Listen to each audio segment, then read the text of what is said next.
มื้อนี้มีตำมั่วตำซั่วตำตีนไก่ตำดอกตำรวมมิตรพี่น้องมากินนำกันเด้อพี่น้องแซ่บกินยำใดก็แซ่บยำนั้นฮักกับก็มีฮักกาดมากินนำกันพี่น้องจวดห้อยตำเซาห้อยสุดยอดความแซ่บหังเฮ็ดหังแซ่บส้มหวานนัวแซ่บนำกันพี่น้อง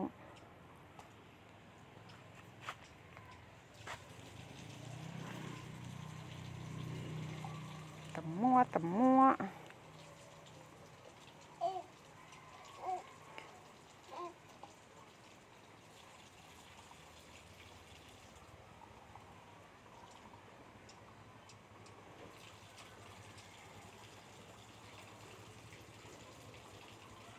เผ็ดสะใจก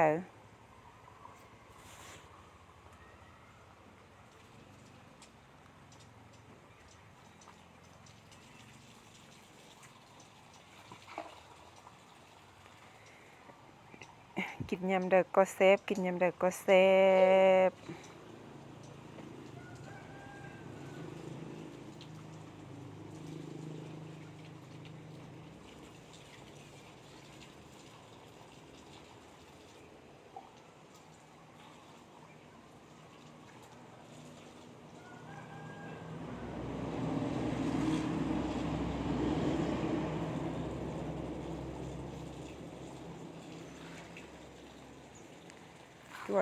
จวดตังบ่อเส้นสลายสเต็ปผัก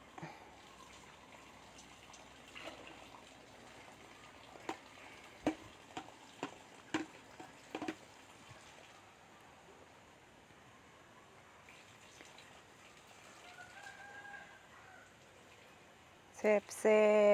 ซ่บนำกันเด้อพี่น้อง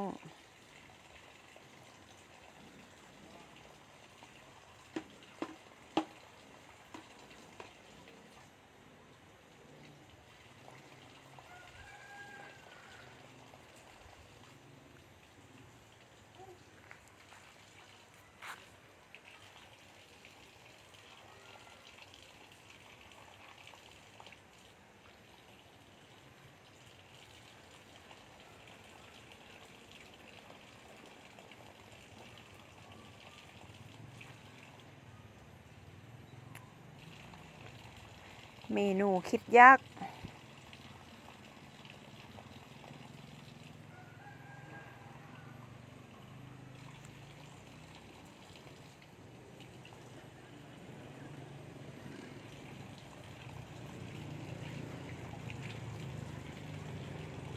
จวดแซ่บหลาย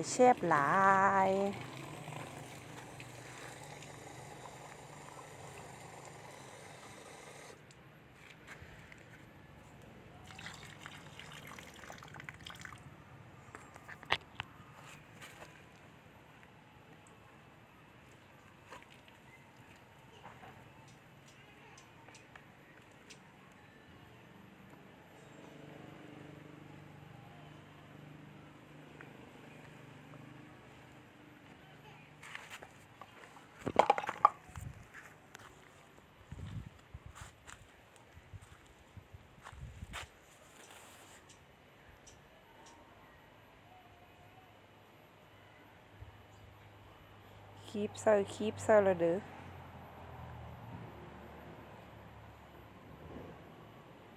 นาทีนี้หยุดบ่ได้แล้วจวดอย่างเดียว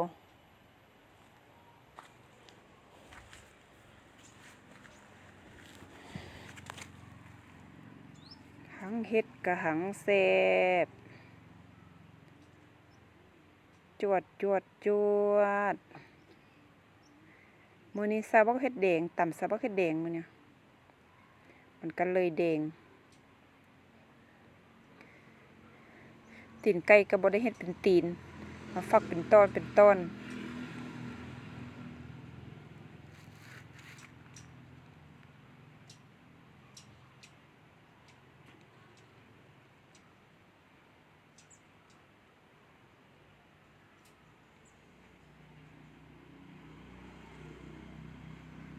จวดยำใดก็แซ่บยำนั้นพี่น้อง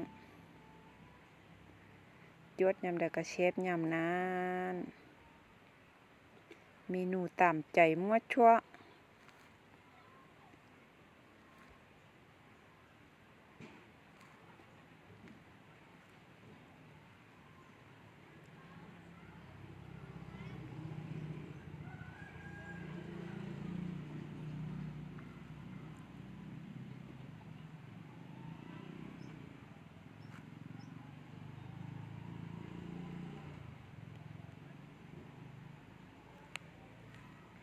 กินแล้วก็เฮ็ดแล้วก็แซ่บบ่เผ็ดก็บ่แซ่บ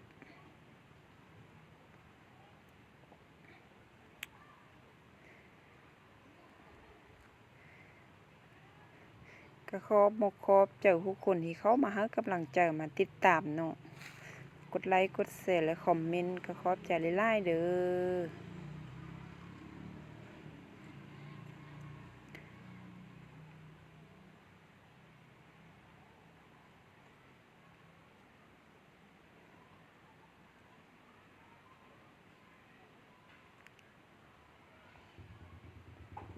ทั้งเฮ็ดทั้งแซ่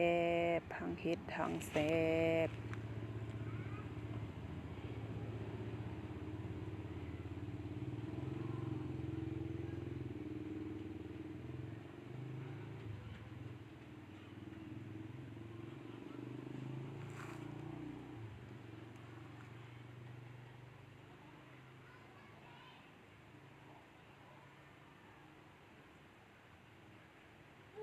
จวดเข้าไปเอาจวดเข้าไป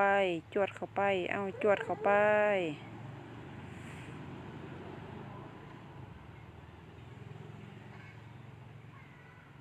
แซ่บแต้ๆแซ่บแต้ๆ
แซ่บหลายแซ่บหลายแซ่บหลา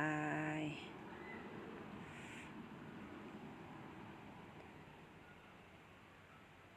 ทั้งเผ็ดทั้งแซ่บ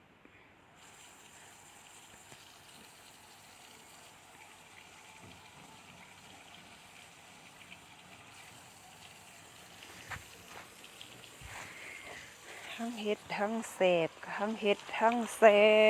บ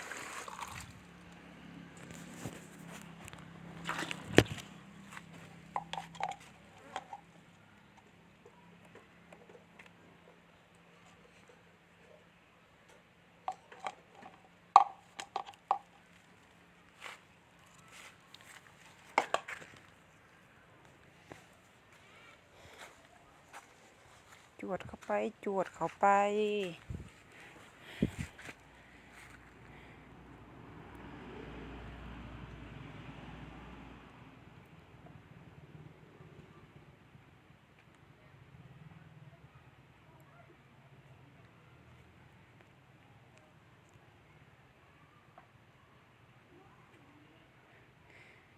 แซ่บหลายตอนหนึ่งก็บ่เหลือ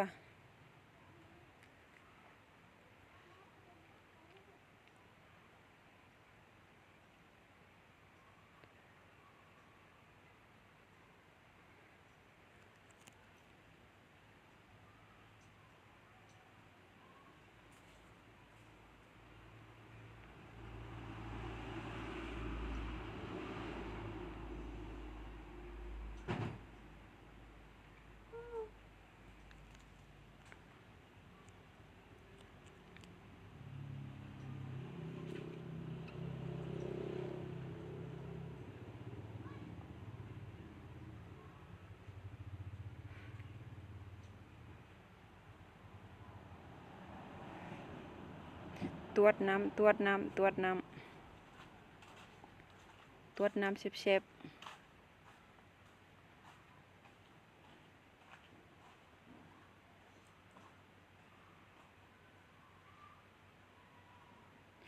กินสักเกียงเลย